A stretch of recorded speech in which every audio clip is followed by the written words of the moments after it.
जब कोई शिप या वेसल समंदर में होती है तो उसको सिर्फ समुद्री तूफान और ऊंची ऊंची लहरों से ही मुकाबला नहीं करना पड़ता, बल्कि कुछ और अनएक्सपेक्टेड चैलेंजेस का सामना भी करना पड़ता है, जैसा कि पायरेट्स अटैक। सोमालियन पायरेट्स इस काम के लिए दुनिया भर में मशहूर हैं। इंटरनेशनल मैरीटाइम ब्यूरो के मुताबिक हर साल शिपिंग इंडस्ट्री को 16 अरब यूएस डॉलर का नुकसान उठाना पड़ता है। इस नुकसान की वजह ट्रांसपोर्ट डिलेज भी हैं, लेकिन सबसे बड़ा फैक्टर पायरेसी पैदा करती है। सोमालियन पायरेट्स की अटैक करने की सिर्फ चंद एक लोकेशन ही हैं।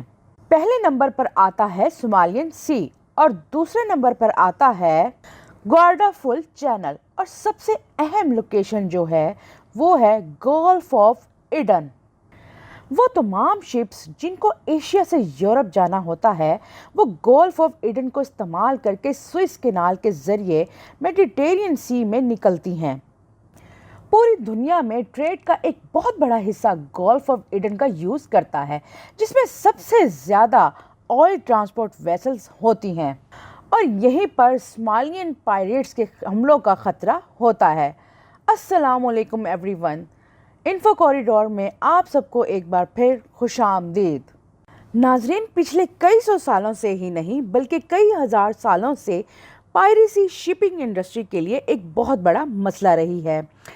पहले पायरेट्स इतने एडवांस नहीं होते थे, लेकिन अब मॉडर्न टेक्नोलॉजी की मदद से जहां पायरेट्स इतने एडवांस हुए हैं, वहां एंटी पायरेसी टेक्निक और वेपन्स भी एडवांस हुए हैं।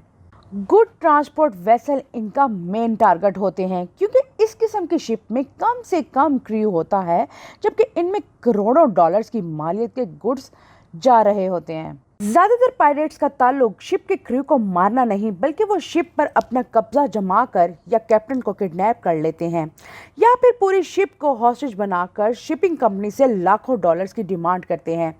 ये एक दो नहीं बल्कि कई बोट्स के साथ हजारों की तादाद में नजर आते हैं। सबसे पहले तो ये वेसल के करीब पहुंचकर गोलियों से कैप्टन को डराते हैं ताकि वो शिप को रोक दे।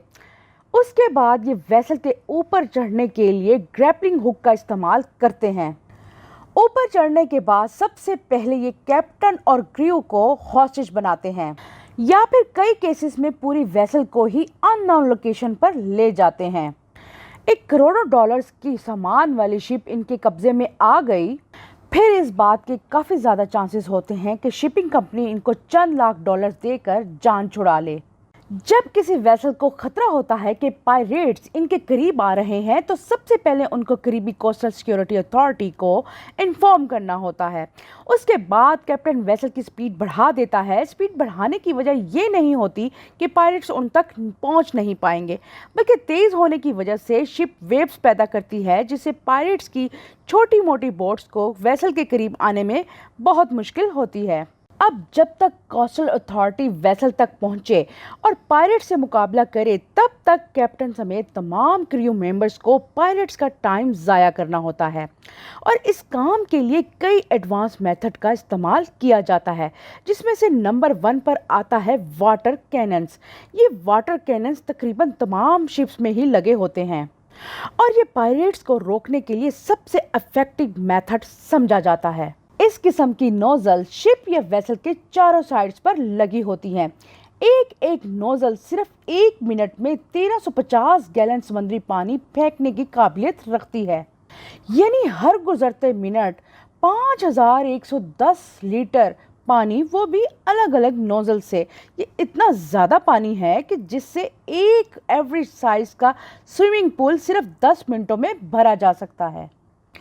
इसका प्रेशर 175 psi या फिर गाड़ी के टायर में भरी हुई हवा से भी 10 गुना ज़्यादा होता है।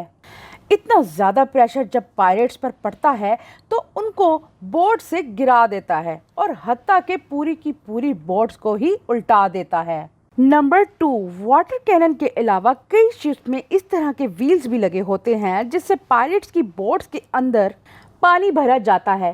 जब पायरेट्स वेसल के करीब पहुंचने में कामयाब हो जाएं, तब इन व्हील्स को ऑन कर दिया जाता है। इसमें से निकलने वाले पानी की वजह से पायरेट्स की बोट्स में पानी भर जाता है और बोट्स की स्पीड में कमी आ जाती है। ऐसी सिचुएशन में अंदर बैठे पायरेट्स को मजबूरन वेसल से दूर हटना पड़ता है। Number 3, P trap. उस सिचुएशन में जब ये दोनों मेथड्स काम ना आए, तब ये पी ट्रैप इस्तेमाल किया जाता है। ये शिप के दोनों साइड्स पर बाहर निकले हार्ड स्टील के फ्रेम होते हैं जिसमें स्टील वायर्स लगी होती हैं। जैसे ही पायरेट्स वेसल के करीब आते हैं, इन स्टील वायर्स को पानी में छोड़ दिया जाता है।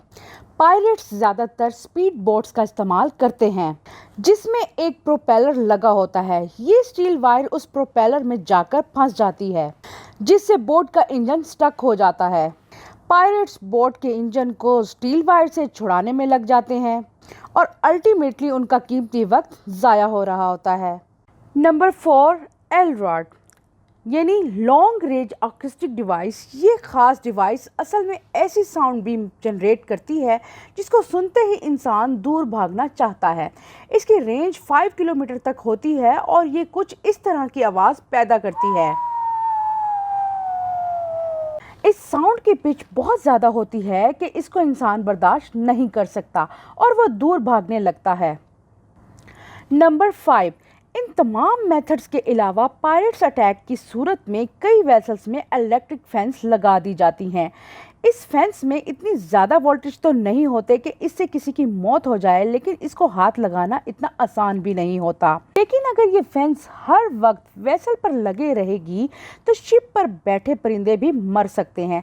इसलिए अटैक खत्म होने के बाद इसको वापस फोल्ड करके रख दिया जाता है। अप्रैल 2009 में शिपिंग कंपनी मर्सिक एलेबाना एक कार्गो शिप ओमान से कीनिया की तरफ जाने के लिए रवाना हुई।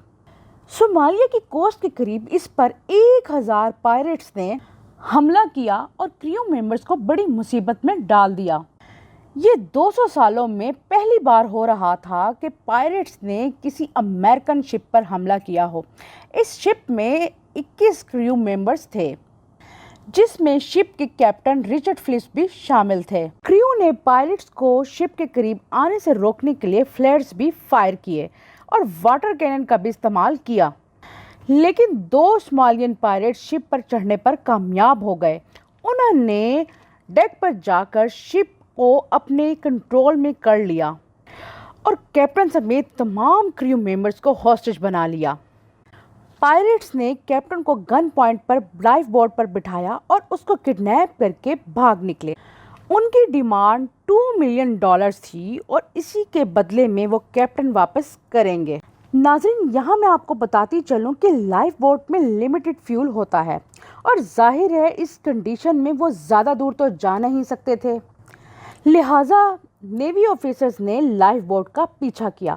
उनका मकसद ये था कि पायरेट्स को कोस्ट तक ना पहुंचने दिया जाए, क्योंकि अगर वो कोस्ट तक पहुंच गए तो फिर सोमालिया जैसी करप्ट कंट्री में उनको ढूंढना बहुत मुश्किल हो जाता, बल्कि नामुमकिन ही था।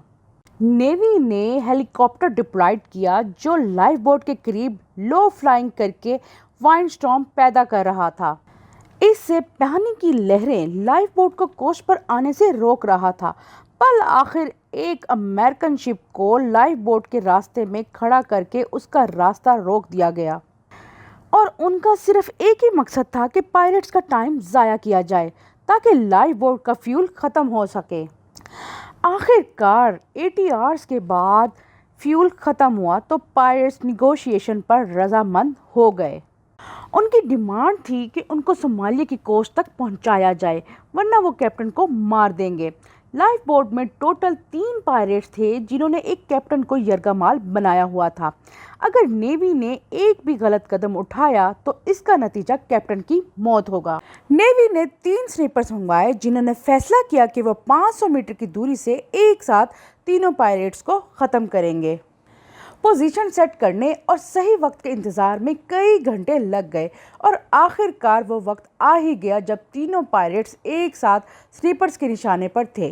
तीनों ने एक साथ अपना ट्रिगर दबाया और आखिरकार पायरेट्स को मार दिया और इस तरह कैप्टन रिचर्ड फिलिप्स को बचा लिया गया। جی ناظرین، امید کرتی ہوں میری یہ ویڈیو بھی آپ کو پسند آئی ہوگی۔ آپ سب کے پیار اور سپورٹ کے لیے آپ سب کا بے حد شکریہ۔ ملتے ہیں نیکسٹ ویڈیو میں۔ اللہ حافظ۔